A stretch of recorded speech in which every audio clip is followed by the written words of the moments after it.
Halo teman-teman, selamat datang di channel ini. Yuk siapkan kopi kamu. Sebelumnya, Mimin kasih tahu ya bahwa video ini full spoiler yang diambil dari kisah alur cerita novel manhwa. Jadi mohon maklumi atas ketidaksesuaian tampilan videonya sebab videonya masih belum rilis. Bagi yang penasaran, jangan lupa subscribe dan share ya. Tanpa lama-lama, yuk simak alur ceritanya. Battle Track to Heaven.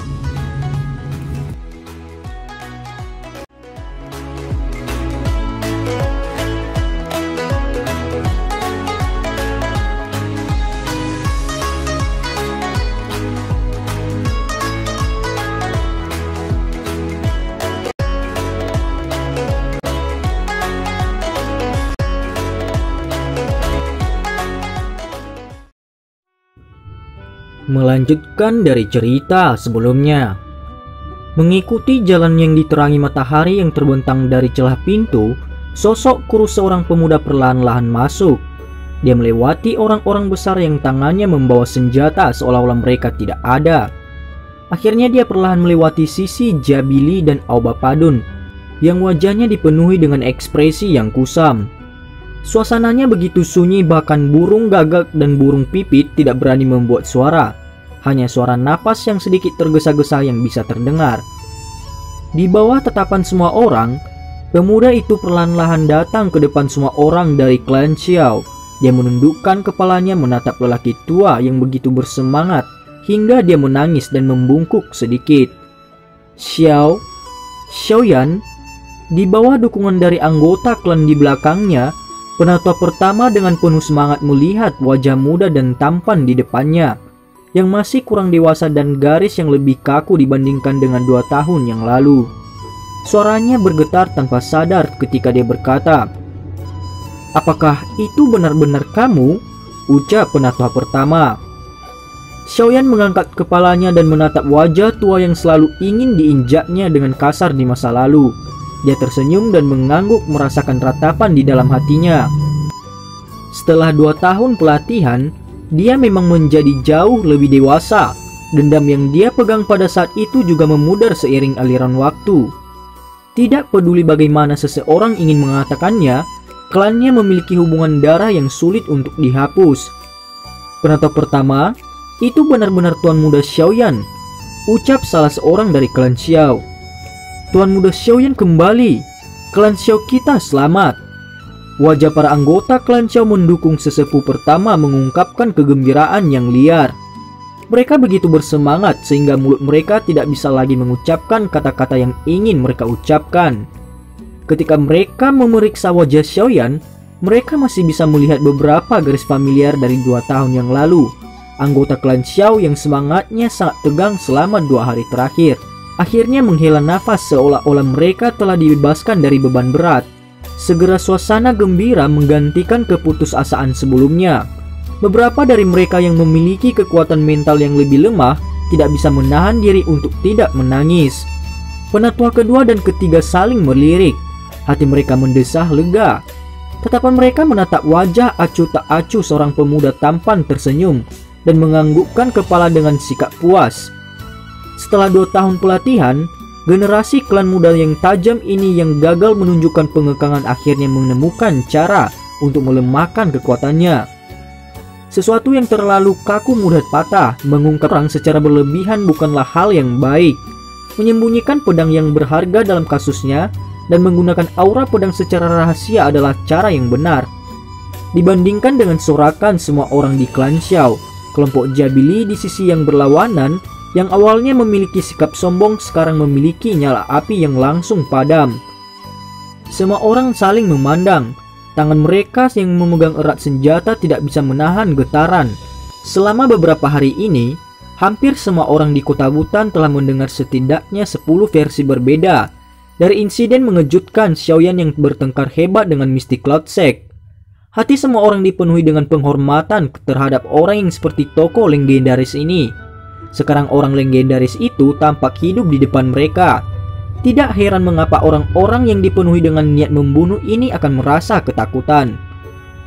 Jabili, kamu, tidakkah Anda mengatakan bahwa Xiaoyan telah diam-diam dibunuh oleh Misty Cloud Sect?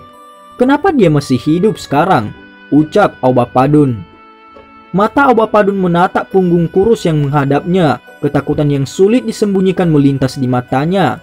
Wajahnya hijau saat dia membalikkan tubuhnya dan meraih kerah baju Jabili dan mengeluarkan raungan lembut dan marah. Ada sedikit gemetar dalam suaranya. Pandangan Jabili yang disisipkan di belakangnya, sudut mulutnya berulang kali bergetar. Kakinya juga menjadi sedikit mati rasa pada saat ini.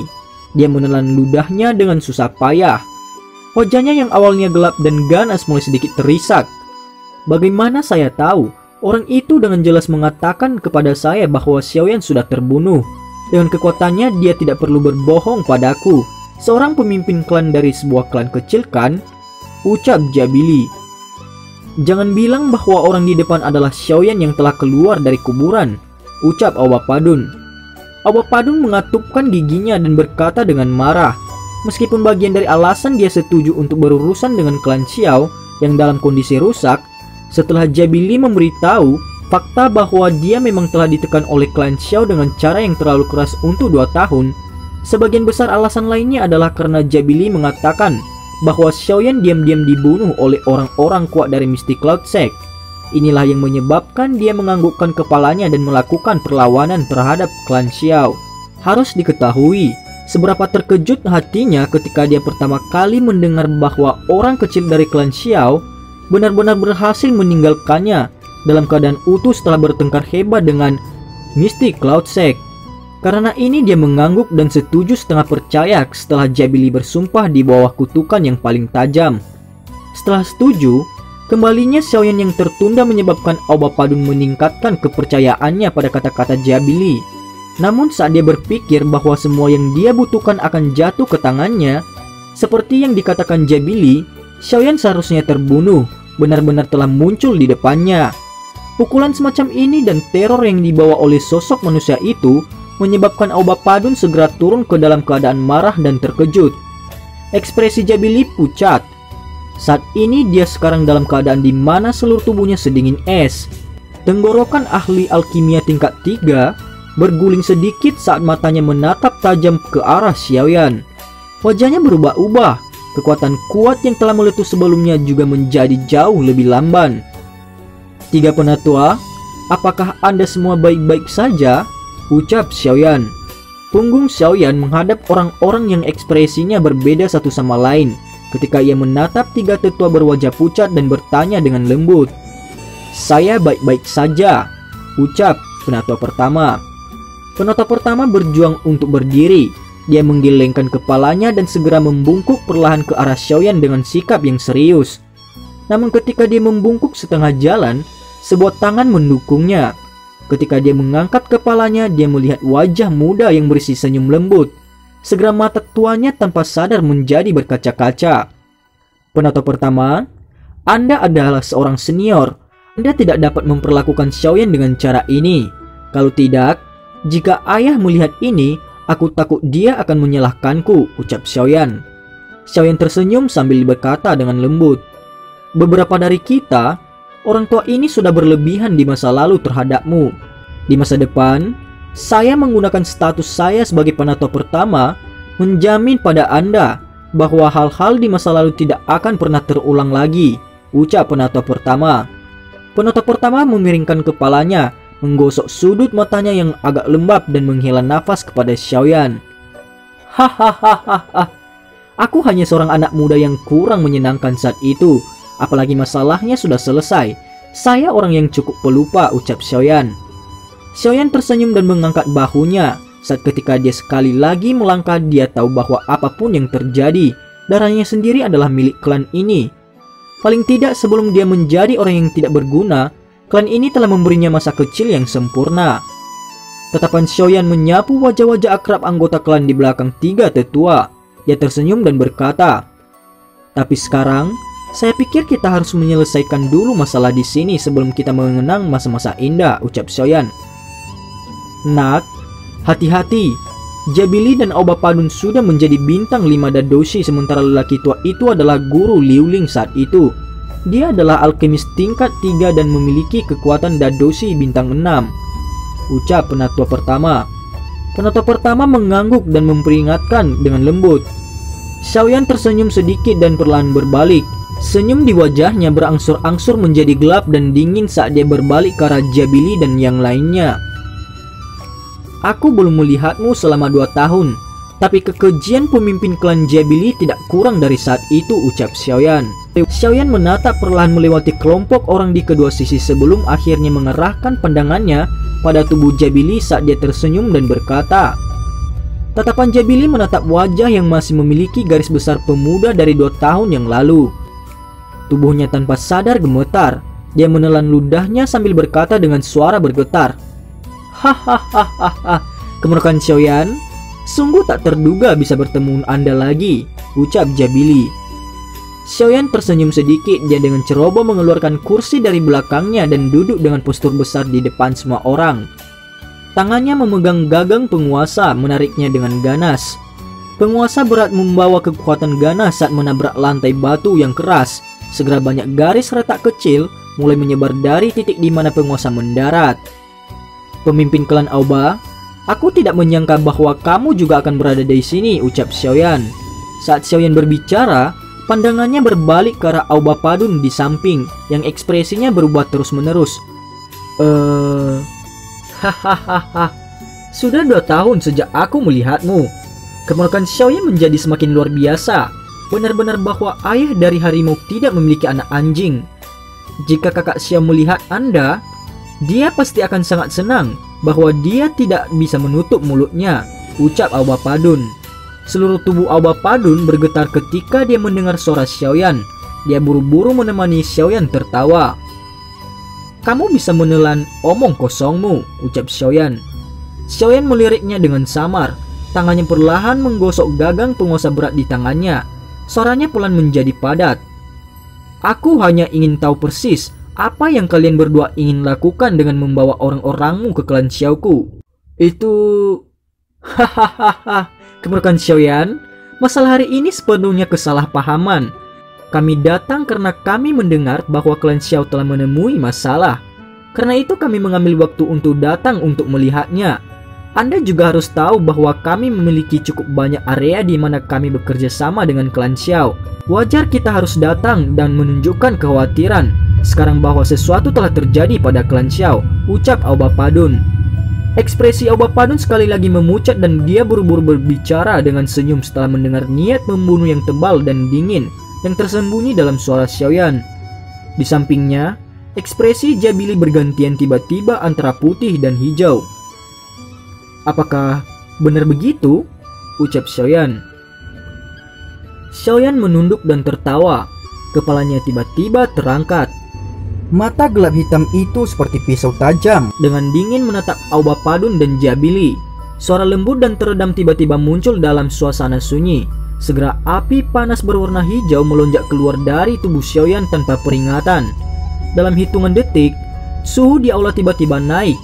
Para anggota klan Xiao yang jaraknya dekat dengan Xiaoyan buru-buru menarik diri mereka ke belakang.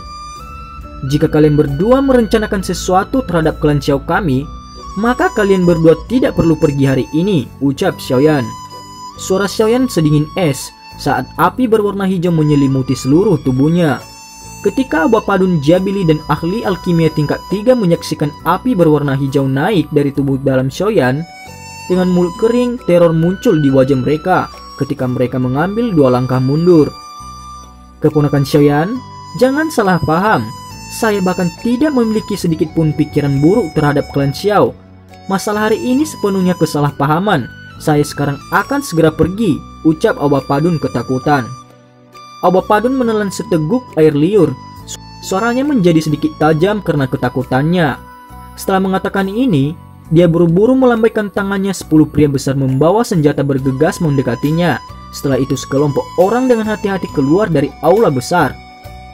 Pemimpin klan junior, Anda tidak bisa membiarkannya pergi. 2 hari ini, cukup banyak anggota klan kita terluka oleh mereka. Beberapa di antara mereka bahkan... Saat dia memandang Aoba Padun yang sedang mundur, penatua ketiga yang memiliki karakter yang tidak sabar tidak bisa menahan diri untuk mengatakannya. Sebelum dia bisa mengatakan semua yang dia inginkan, dia dihentikan oleh gelombang tangan Xiaoyan. Segera dia hanya bisa menelan kata-kata di mulutnya dan menarik kembali. Melihat sikapnya seperti ini, jelas bahwa dia sudah benar-benar memperlakukan Xiaoyan sebagai andalan yang mendukung klan ini. Kamu? Melihat Awa Padun yang sebenarnya ingin menarik diri untuk keluar dengan cara seperti itu, Jabili terkejut. Wajahnya sedikit bergerak, tubuhnya menegang sesaat sebelum dia berburu membalikkan tubuhnya. Dia menghadapi Xiaoyan yang duduk di kursi dan berbicara kepada wajah tenang Xiaoyan dengan senyum tersanjung. Keponakan Xiaoyan, masalah hari ini sepenuhnya kesalahpahaman. Di masa depan, saya pasti akan secara pribadi berkunjung untuk meminta maaf. Masih ada masalah lain di klan saya hari ini, selamat tinggal, ucap Jabili. Begitu dia selesai berbicara, dia buru-buru melambaikan tangannya berbalik dan membawa bawahannya pergi dengan cepat. Wajah alkemis tingkat 3 berubah menjadi hijau saat dia memandang Jabili dan Awa Padun yang keduanya memimpin bawahan mereka dan melarikan diri dengan cara yang memalukan. Meskipun hatinya juga sedikit takut dengan reputasi Xiaoyan, keangkuhannya sebagai seorang alkemis tidak memungkinkannya untuk pergi seperti anjing yang telah kehilangan rumahnya. Segera dia mengetupkan giginya dan berteriak dengan keras, "Kalian semua berhenti. Klan Xiao saat ini dalam kondisi kacau. Apakah Anda semua mundur ke keadaan seperti itu hanya karena orang kecil? Wajah apa yang Anda miliki untuk bertahan hidup di kota hutan di masa depan?" ucap alkemis tingkat 3 itu. Setelah mendengar teriakan alkemis, Jabili dan Awa Padun menghentikan langkah mereka. Namun setelah pikiran mereka ragu-ragu sejenak, sebuah jeritan mengerikan terdengar di aula besar. Mereka berdua tidak bisa menahan diri untuk tidak menoleh dan melihat. Hanya untuk melihat seorang alkemis tingkat 3 yang dibungkus oleh cahaya energi 7 warna saat ini. Selain itu, cairan 7 warna sebenarnya berulang kali menetes dari cahaya energi. Cairan 7 warna tampaknya memiliki sifat korosif yang sangat kuat. Ketika setiap tetes cairan jatuh ke tubuh alkemis, itu akan menyebabkan jeritan darah yang mengental. Di bawah banyak tatapan kaget di aula besar, tubuh alkemis tingkat 3 dikikis dengan kecepatan yang terlihat oleh mata telanjang. Setelah 10 detik lebih, cairan 7 warna sudah mengisi setengah cahaya energi. Di dalamnya tubuh alkemis dan bahkan tulang-tulang yang benar-benar terkorosi. "Tenggelam," ucap Ratu Medusa. Keadaan yang sangat menyedihkan di mana ahli alkimia tingkat 3 meninggal menyebabkan tenggorokan orang-orang di aula besar berguling tanpa sadar. Cahaya energi tiba-tiba pecah. Cairan 7 warna menyembur keluar dan perlahan-lahan mulai bergabung menjadi tubuh indah anggun di depan mata semua orang. Beberapa saat kemudian, kecantikan menyihir muncul di aula besar. Dia mengangkat lengannya yang cantik dengan ringan. Kepadatan di dalam mereka akan menyebabkan tubuh siapapun yang bersentuhan dengan mereka menggigil. Gigi Jabili dan Awa Padun bergetar ketika mereka menyaksikan keindahan menyihir itu. Pada saat ini, sebuah nama yang hampir menyebabkan seseorang lumpuh muncul di hati mereka. Ratu Medusa? Keponakan Xiaoyan, selamat tinggal. Masalah hari ini jelas merupakan kesalahpahaman, ucap Jabili terburu-buru. Jabili menangkupkan tangannya yang gemetar ke arah Xiaoyan yang duduk dengan tenang di kursi seperti pilar kayu. Jabili dan Awa Padun akhirnya tidak bisa menahan teror di hati mereka. Mereka memimpin bawahan mereka dan berkerumun dengan cara yang memalukan. Mereka sudah membuat keputusan. Begitu mereka meninggalkan tempat ini, mereka akan segera membungkus barang-barang mereka dan pergi ke suatu tempat yang jauh dari kota hutan. Saat dia menyaksikan Jabili dan yang lainnya yang berkerumun keluar dari aula besar dengan cara panik, Xiaoyan yang tetap diam akhirnya melambaikan tangannya dengan lembut. Suaranya yang tenang menyebabkan semua orang di klan Xiao merasakan kegembiraan yang meluas dari kepuasan besar. "Jangan tinggalkan siapapun," ucap Xiaoyan. Ketika seorang Xiaoyan jatuh, sosok Ratu Medusa di aula perlahan menjadi ilusi. Pintu besar aula mengeluarkan ledakan dan tertutup rapat. Dengan cepat, mengikuti teriakan mengerikan berulang kali terdengar di luar pintu. Dan film pun bersambung. Terima kasih telah mendengarkan Mimin sampai akhir ya. Sampai jumpa.